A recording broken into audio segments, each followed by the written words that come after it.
In a park in East London, angry delivery drivers gather for a modern protest.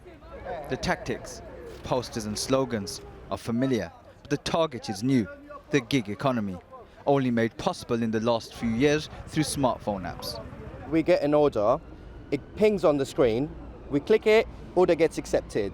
Okay. Then we have a pickup location for the restaurant, which we're not paid for, but we make our way to that restaurant. From onwards that point, starting the trip to the drop-off location, that's what we're paid for.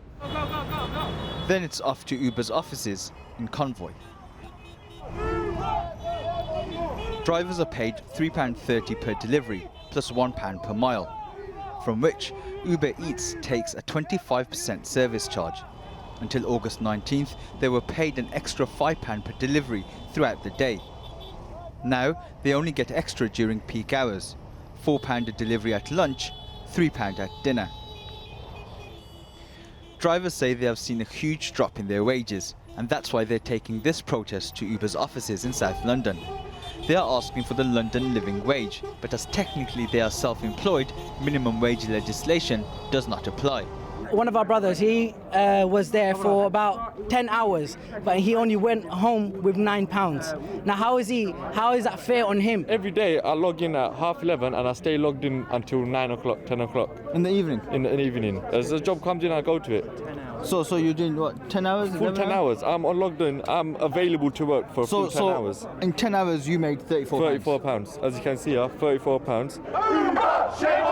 Uber Eats paid large sums and bonuses to recruit drivers from rivals when they began, but wages have dropped since. Parent company Uber is valued at over $60 billion, but made a $1.2 billion loss in the first half of this year, partly because of this tactic, aggressively subsidizing services to gain market share.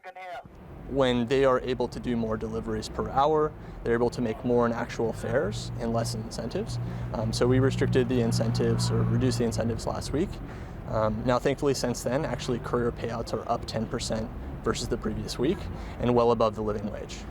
These drivers are clearly upset, though. We've seen some of their wages on the phone, and they've earned £34 in a day for 10 hours.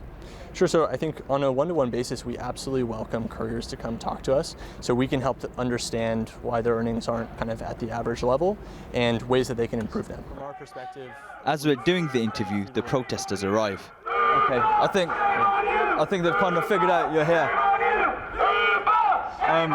Are you going to be talking to them now? I think we should probably continue now. Shame on you! Hey, you want to know what's going on? Shame on you! Work, isn't it? Back to work! The gig economy may be new, but it hasn't created a bright new future in industrial relations.